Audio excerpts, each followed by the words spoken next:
Shalom, Bapak Ibu, saudara-saudara, sahabat dan jemaat. Salam jumpa bersama dengan saya di channel YouTube Minaria Guru Purba. Saya mau katakan, gereja yang bertumbuh adalah gereja yang melakukan tugas gereja, yaitu diakonia, koinonia, dan marturia. Saat ini saya mau melakukan satu tugas marturia, yaitu bersaksi, karena kata Yesus kepada murid-muridnya, kamu adalah saksi Kristus.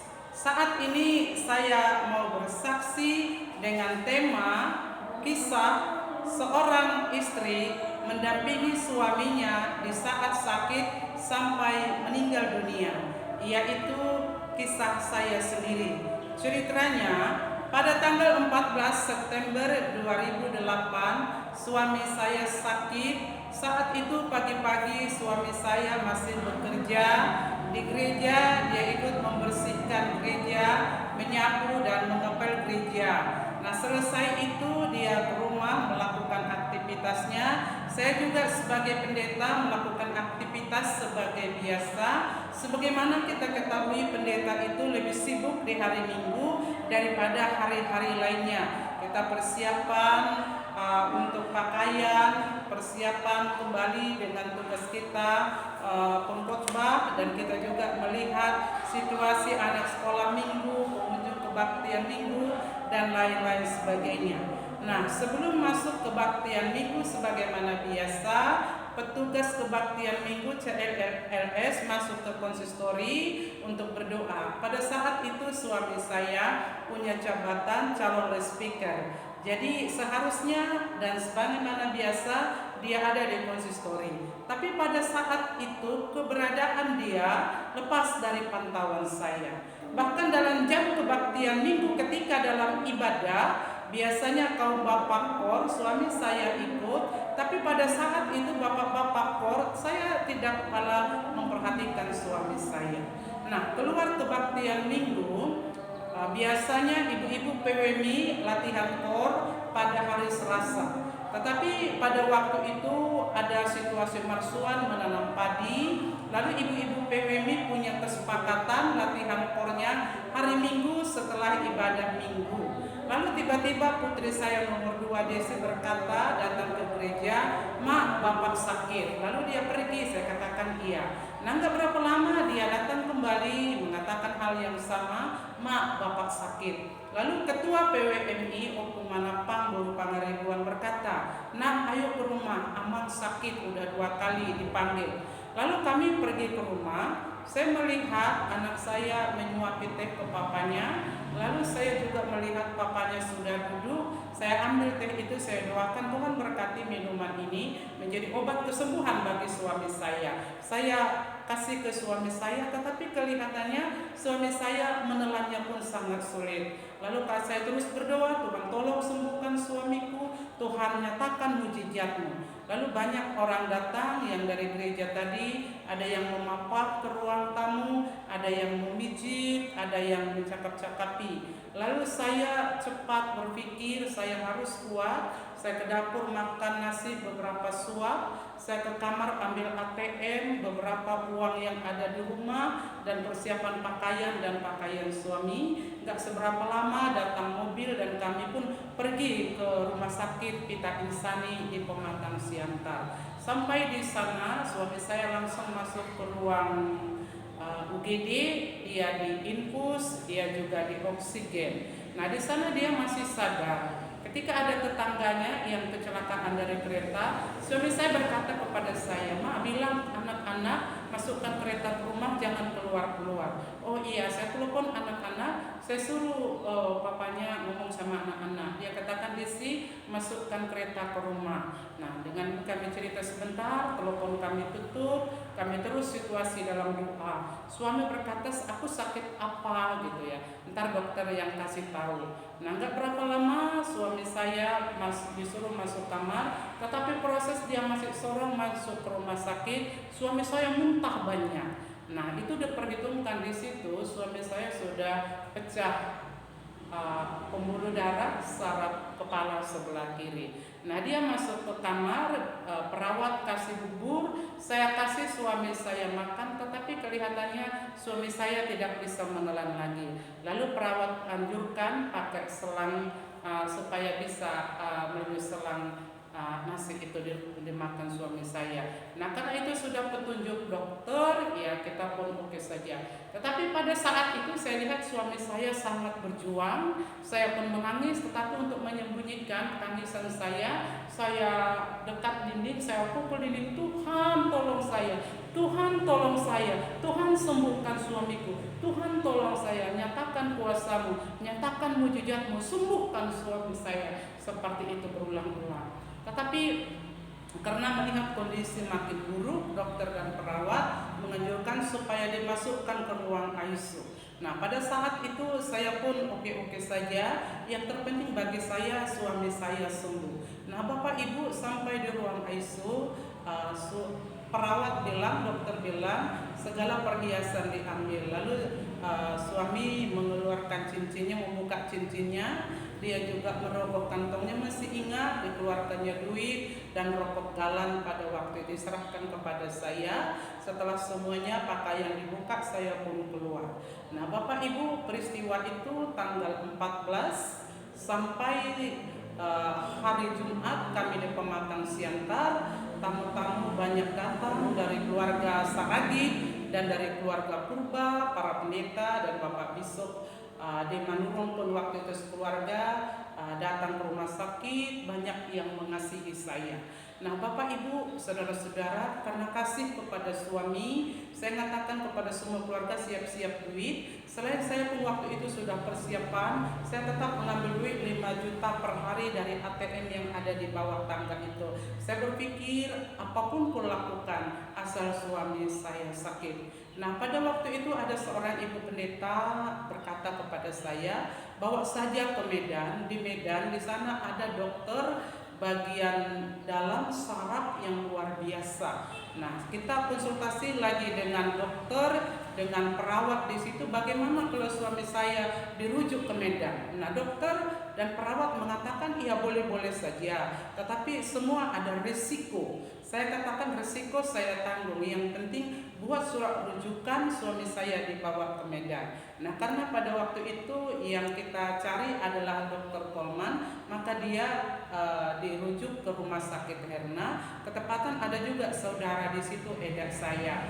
Nah, ketika sampai di rumah sakit, memang saya melihat suami saya di sana lebih nyaman karena ada edak di situ, dia lebih bagus dimasukkan dia ke ruang ICU. Ketepatan ada sahabat edak saya yang penjaga ruang ICU. Saya lihat begitu nyaman. Saya berpikir suami saya kurang cepatlah dibawa di sini. Bapak Ibu dan saudara-saudara, apa yang terjadi? Pada malam harinya tiba-tiba dokter dan perawat memanggil saya. Katanya, Ibu berdoa untuk Bapak, minta mujizat Tuhan. Kita berdoa, dan setelah berdoa orang itu mengatakan, gimana Bapak, udah sulit ditolong, apakah kita pakai mesin pernapasan, katanya. Ya, mereka menawarkan demikian karena saya berkata saya nggak bisa pisah dengan suami saya sudah siap kalau suami saya meninggal. Nah, kalau pakai mesin pernapasan pun kita oke-oke saja, tidak masalah begitu. Lalu setelah dipakai mesin pernapasan, dari semua keluarga mengatakan, kenapa harus dipasang itu? Gimana nanti kalau dia begitu nyaman dengan alat itu sampai sekian lama, bagaimana dengan dana pengobatannya? Karena waktu itu dana pengobatan dan pengobatan umum. Lalu bagaimana dengan main saya, adik-adik sekolah ke depan? Nah, saya tidak berpikir tentang uang, saya tidak berpikir tentang lain. Yang saya pikirkan adalah kesembuhan. Karena kalau suami saya sembuh, kami bisa bekerja, kami bisa cari duit, dan kami bisa menyekolahkan anak-anak, dan kami bisa berpikir ke hal-hal yang lebih besar lagi. Nah, Bapak Ibu, dari Jumat, Sabtu ke Minggu pagi, saya lihat tidak ada perubahan, malah keadaannya sudah semakin memburuk ya. Bahkan respon pun tidak ada lagi. Lalu dengan konsultasi dengan keluarga, dengan para medis mengatakan, biarlah dia memakai alat itu, tetapi tidak usah lagi dibuat obat untuk reaksi dengan mesin itu. Biarlah dia mengandalkan pernapasan yang berasal daripada Tuhan, seperti itu. Dokter pun menganjurkan demikian, perawat pun menganjurkan demikian. Nah, kita lihat situasi sudah mulai memburuk, lalu kita mengundang pendeta yang dari Hang Tuah pada waktu itu, yang melayani pada waktu itu di Hang Tuah, pendeta Jenderal Silaban ya, sebagai pimpinan jemaat. Kita undang dia dengan beberapa orang pendeta dan majelis di sana mengadakan sakramen perjamuan kudus secara simbolik ya, sakramen perjamuan kudus secara simbolik. Nah, setelah itu diadakan perjamuan kudus, saya sudah mulai tenang ya. Saya sudah mulai tenang, saya sudah mempersiapkan diriku. Saya tahu kami akan berpisah. Dalam perpisahan itu saya mau menjadi istri yang baik, memberangkatkan suami ke rumah Bapa di surga dengan baik, di dalam kekristenan bersama dengan Yesus. Selama proses itu saya berkata kepada para medis, sekitar 5 menit lagi sebelum suamiku meninggal, beri aku kode supaya aku bisa memanggil suamiku. Lalu mereka pun oke, tetapi sekitar 1 jam saya terus membacakan firman Tuhan. Saya bernyanyi berulang-ulang, bernyanyi berserah kepada Yesus, ingat akan nama Yesus. Saat itu suami saya suka bernyanyi kedua Emi, gunakanlah waktu dalam persekutuan, setialah. Nah, itu saya ulang-ulang terus, saya ulang-ulang sambil membacakan firman Tuhan. Saya katakan, Yesuslah jalan, kebenaran, dan hidup.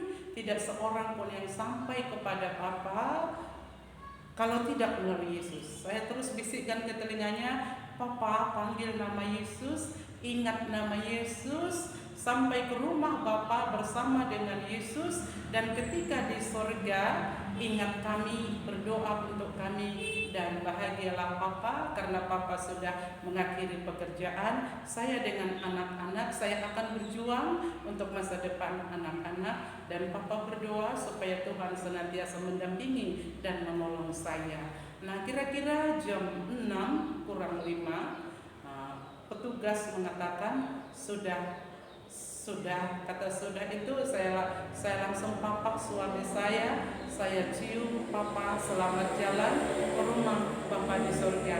Kami semua, aku dan anak-anak, sebut nama anak-anak semua, mengasihi Papa, tetapi Tuhan lebih sayang kepada Papa. Dan Papa berangkatlah ke rumah Tuhan dalam keadaan tenang, dalam keadaan beriman. Biarlah segala pekerjaan baik Papa menyertai Papa. Nah, setelah itu saya telepon anak-anak di Raja Maligas. Saya katakan, Bapak sudah sembuh, kalian ke Basi 22 di tempat mertua orang tua, kalian ke Basi 22, kita ketemu di sana dengan Bapak. Lalu mereka bertanya, iya Ma, Bapak sembuh? Saya jawab iya, padahal dalam hati saya menjawab iya, begitu terluka. Nah, mereka pergi ke Basi 22, tapi apa yang mereka lihat? Mereka menangis karena mereka melihat tikar sudah digelar, tilam sudah diletakkan di atas tikar itu. Enggak berapa lama ambulan datang, kami datang, mayat suami saya diturunkan, anak-anak melompat melihat papanya. Saat itu saya menangis, orang memeluk saya, tapi saya tidak terpikir dengan orang lain. Yang saya lihat adalah anak-anak saya, bagaimana mereka melihat papanya, bagaimana mereka terkejut, bagaimana mereka, anak saya yang paling kecil melompat, Papa, Papa. Dia ingat waktu itu papanya sering beli ikan mas, beli apel. Papa, ayo beli apel, ayo cari ikan mas. Begitu berulang-ulang. Saya memeluk mereka, kami menangis, kami berdoa. Kami berdoa terus begitu. Nah, suami saya di rumah dari hari Minggu, Senin, hari Selasa tanggal 23 September 2008 dia dikubur. Dia ada 2 malam di rumah. Oleh karena suami saya ingatkan kepada adik, siapkan kuburannya pakai batu. Saya berpikir waktu itu, selama berumah tangga, kami belum punya rumah, bukan karena tidak ada uang, tapi karena memang kami di rumah pastori. Saya berpikir waktu itu secara dunia, suami saya belum punya rumah, dia di dalam tanah, dia dia kedinginan dagingnya, walaupun saya tahu memang rohnya sudah di surga. Nah, saudara menuruti sebagai bentuk penghiburan kepada saya ya. Saudara menuruti sebagai bentuk penghiburan kepada saya. Nah, setelah dikubur hari Selasa, hari Rabu kami ziarah, hari Kamis kami kembali ke daerah pelayanan. Di daerah pelayanan banyak orang menunggu kami, menghibur kami. Nah, hari Minggu pagi saya mau ke gereja. Saya berpikir memang segala sesuatu sudah terjadi, kita harus ke gereja, karena saya mengingat firman Tuhan Matius 6 ayat 33 berkata, carilah dahulu kerajaan Allah dan kebenarannya, maka semuanya itu akan ditambahkan kepadamu.